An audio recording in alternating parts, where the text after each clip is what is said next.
this is the straight edge fence for the router table. I'm going to explain how to use it. The first thing you want to do is connect the dust collecting system, which is the shop vac hose that you're going to insert into this hole. So while you're cutting, the dust goes straight into that hose and doesn't get into the shop. And it's a little bit tight, so you want to make sure that it gets in there fully. So it should be in there pretty strong. Then next you're going to want to clamp down your fence. And you have a few options with how you're going to set up your fence that will affect the depth of this curve of this bit. So for this demo, we're using this curved bit, which will run along the outside of the piece of wood. So depending on where we put the fence, the curve will have a different height. So if we put it straight to the center of this bit, we'll get this full length. But if we want to pull it further out, you'll just get a small bit of that curve. So we're going to put it right in the center so we get the full length of that curve. And next you're going to clamp down your fence and make sure that it isn't moving around while you're cutting. So you want to use these quick grip clamps because they're a little bit stronger than the other ones. Hi, so I'm going to teach you how to run a chamfer on a piece of wood using our straight edge fence on the router table. So as you can see, when Maddie was setting up the fence, she let you know that where you place this fence in relation to the center of the router bit will will decide the sort of depth of that curve there.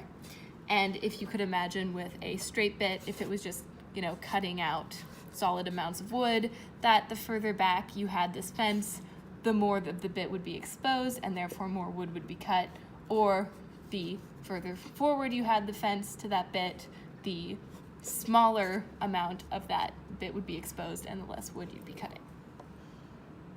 Okay, so now that you know how to set the depth of your bit, I will show you how to set the height, which will decide how far up or down that cutout is carried. So if you follow me under the table, under here, as you can see on this router, there's a big silver latch. You're going to want to pull that back to loosen this thing gripping the actual machine itself, the motor. And then this knob right here, as you can see, if I turn it, it is lowering that bit. And then I can turn it the other direction, tighten it up, and it's raising the bit. So when you're cutting something against the fence, the reason it's there is to act as something that is a 90-degree surface to your table and straight. So just like a table saw fence, a flat edge of your wood should be backed up to your flat fence. You want to make sure as you're running this through that you are always aware of where your hands are in relation to the bit. I'm going to pass my hands near it, but not very close near it, because obviously this is like a good distance there. The other great thing about this fence, if for some reason we wanted to put the curve on our wood like so, I can back it up against this fence like I might back up a piece of lumber on the jointer when I'm dimensioning it. Okay, so before you use your router table and router table fence, there are a few things you should pay attention to. For example, this router table bit right here has a bearing on the top, which is meant for tracing patterns, but obviously this itself is not a blade, so you want to make sure any piece of wood you're cutting on a router bit that has a bearing is under the height of that bearing, so that it's only touching the blade, because it won't cut. That thing won't cut.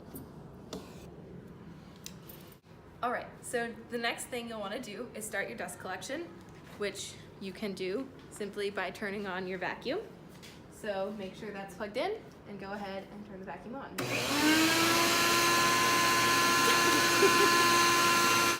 Okay, next you're going to turn the router itself on, which the switch is under the table. So I'm going to go ahead and flip the router on.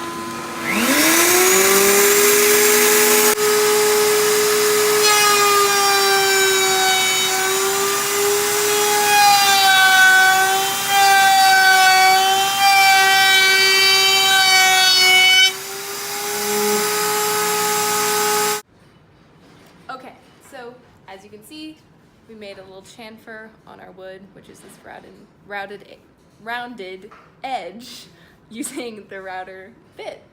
So a few important things to keep in mind. It's just like on a table saw, you want to make sure you're moving flat against the fence,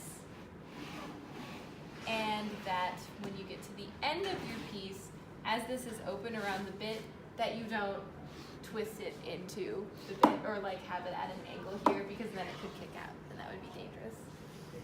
Also, another cool thing to know, because this blade is spinning on a rotating axis, like it's a circular thing, it doesn't actually matter if this fence is 90 degrees to the edge of this table or not. It could be positioned like this or like this, and as long as it's, you know, near the blade, that's fine, because this is not a saw on one axis, it's spinning in circles. So that's how to use our wonderful straight edge fence for the router table. Thanks for watching.